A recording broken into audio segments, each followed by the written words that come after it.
Kemudian hukmu ghusli syu'uril wajh. Yajibu ghusluha kulluha. Wajib membasuh semua rambut yang ada di wajah. Semua rambut. Zahiruha wa batinuha. Zahir dan batin. Maksudnya sampai di benar-benar semuanya itu kena. Jadi bukan cuma bagian luarnya yang kena. Maka hati-hati yang pakai make up, pakai celak misalkan, pakai maskara atau apapun. Yang itu bisa nanti bakal datang ya di syarat wudu. Syaratnya itu yang pertama tidak boleh ada sesuatu yang menghalangi masuknya air. Yang kedua tidak boleh ada sesuatu yang bisa merubah sifat air. Karena kalau sifat air berubah kan kemarin airnya jadi suci tapi tidak mensucikan. Oke lah, maskaranya tidak menghalangi misalkan. Ketika kita basuh wajah, kita alirkan air ke mata atau ke alisnya, nyampur antara maskara dan airnya, berubah sifat airnya, warnanya berubah gitu. Maka airnya sudah tidak mensucikan lagi. Jadi bersihkan dulu. Jadi semua rambut yang ada di wajah ini wajib dibasuh, zahir dan batin. Kecuali janggut yang tebal. Janggut yang tebal itu cuman wajib dibasuh bagian luarnya ya. Kalau tipis wajib dia sela-selai. Pakai jari, wajib terbasuh semua. Janggut yang tebal. Kalau janggut yang tipis, janggut yang tebal cukup dibasuh bagian luarnya aja. Wajibnya, sunnahnya tetap di sela-selai walaupun jenggotnya tebal. Ya kalau kita mau maksimal ya ambil sunnahnya. Oke. Dhabitul lihyai kasifai atau kasifah wal khafifah. Apa patokan jenggot itu tebal atau tipis? Katanya di sini al-kasifah hiya allati la tura basharatuha mim majlisit takhatub. Jenggot yang tebal itu kalau seandainya kita ngobrol dengan orang itu dalam jarak ngobrol yang standar, yang normal. Dibilang di sini kurang lebih 1,5 meter lah jarak kita ngobrol. Nah kalau seandainya di jarak ngobrol yang standar atau yang normal itu nggak kelihatan warna kulitnya, maka itu dikategorikan tebal. Tapi kalau seandainya masih kelihatan warna kulitnya, itu tipis. Kalau tipis wajib disela-selai. Tapi kalau tebal tidak wajib disela-selai, tapi sunnah disela-selai. Ya. Itu membasuh wajah. Batasannya tadi dari bagian yang ditumbuhi rambut sampai ke dagu, bagian kanan kirinya dari mulai telinga kanan ke telinga kiri. Itu di lingkup yang wajib dibasuh. Kemudian rukun yang ketiga, ghuslul yadain ma'al mirfaqain. Membasuh tangan sampai ke siku. Siku itu yang mana? Yang ini. Ya, tahu kan siku?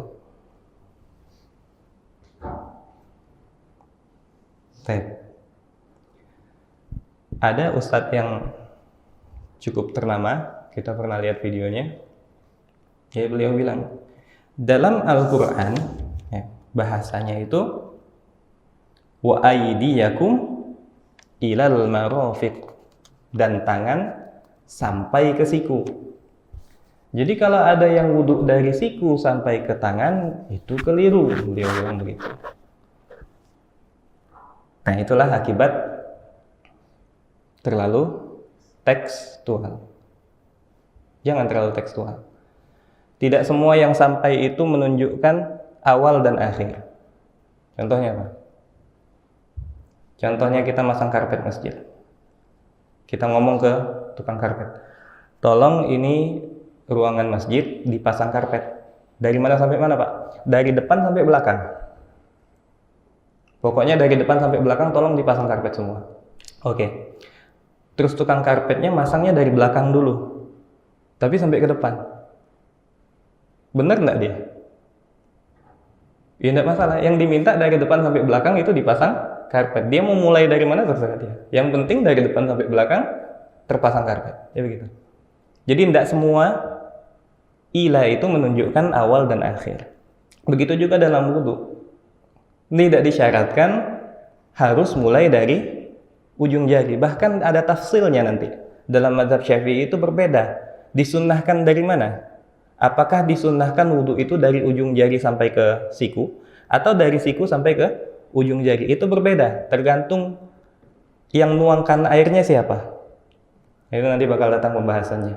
Jadi ada kondisi disunnahkan wudu itu dari ujung jari dulu sampai ke siku. Ada juga kondisi yang disunnahkan mulai dari siku sampai ke ujung jari. Berbeda tergantung kondisinya.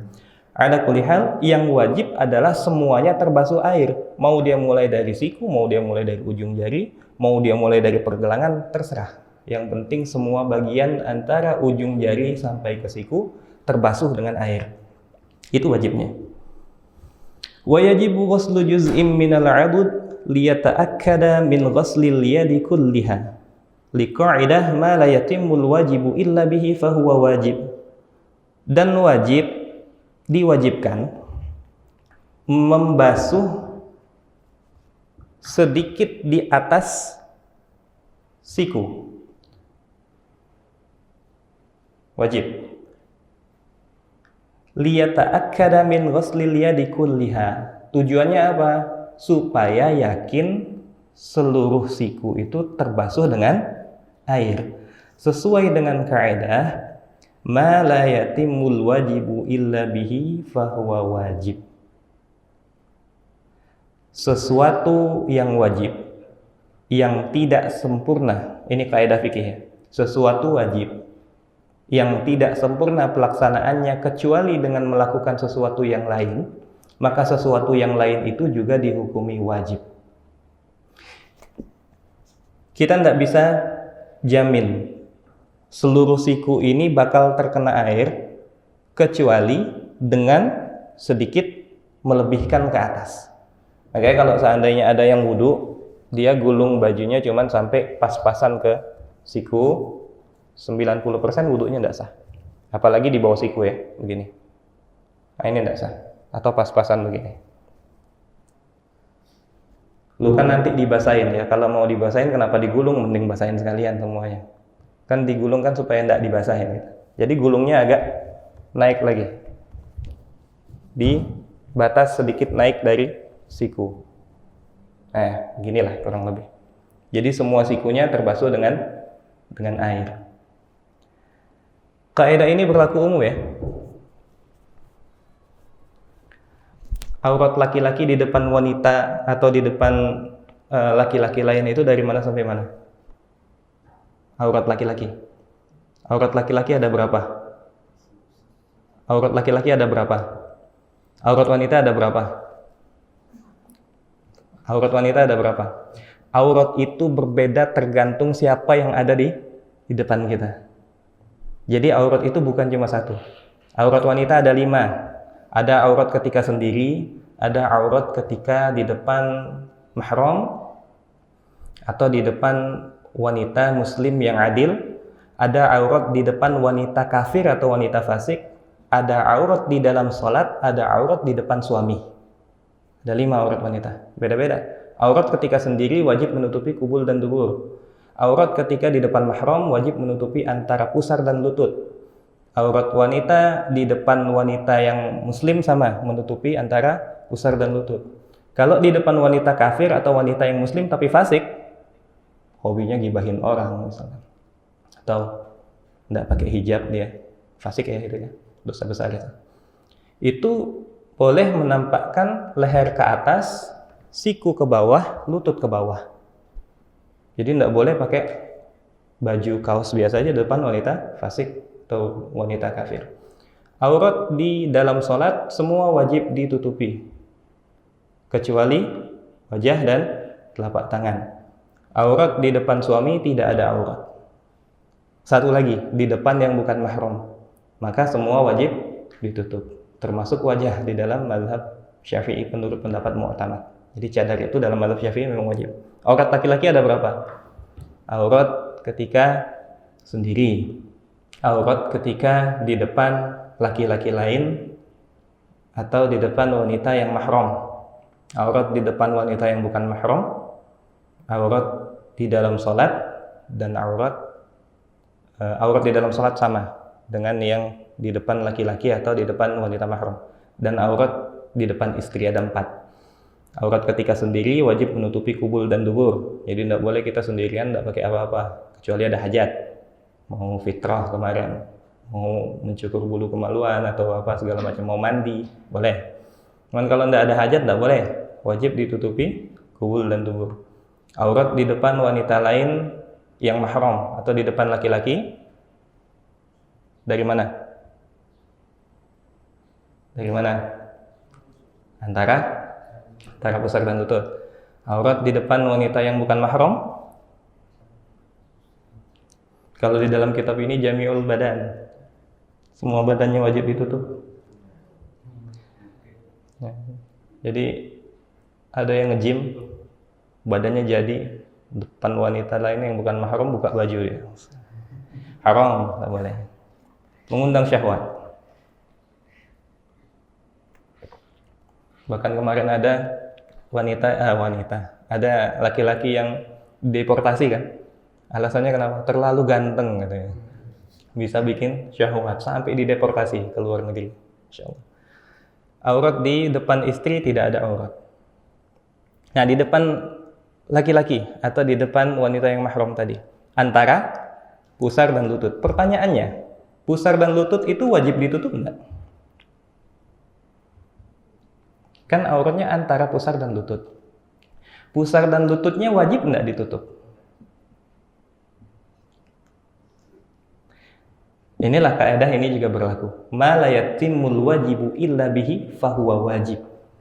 Sesuatu yang tidak sempurna, sesuatu yang wajib yang tidak sempurna pelaksanaan kewajibannya kecuali dengan melakukan sesuatu yang lain, maka sesuatu yang lain itu hukumnya wajib. Secara asal pusar dan lutut itu bukan termasuk aurat, karena yang wajib ditutupi itu antara pusar dan lutut.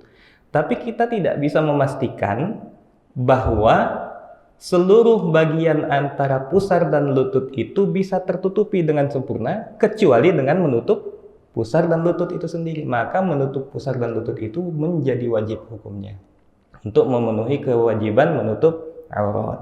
Nah, itu kaidahnya. Sama dengan wudhu tadi. Kita tidak bisa memastikan apakah semua bagian antara ujung jari ke siku ini terbasuh dengan air kecuali dengan melebihkan sebagian sedikit. Maka melebihkannya itu pun hukumnya wajib. Sunnahnya sampai ke bahu. Jadi semakin panjang semakin sampai ke bahu aja. Tidak perlu sampai mandi, tidak.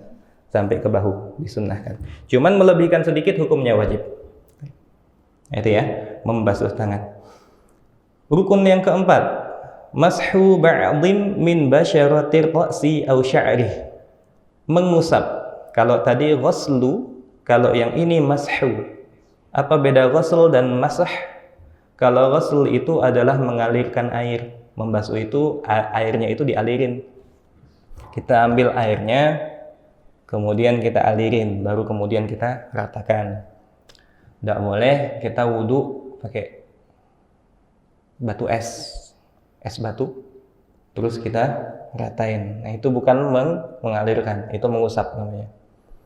Yang jadi pertanyaan itu belakangan muncul pas lagi umroh, dia pakai kayak hand sanitizer, wudunya gitu. Sah enggak itu? Wallahu a'lam. Itu mengalir enggak itu? Wudu pakai air mineral aja lah. Tuangkan ke tangan, dialirin.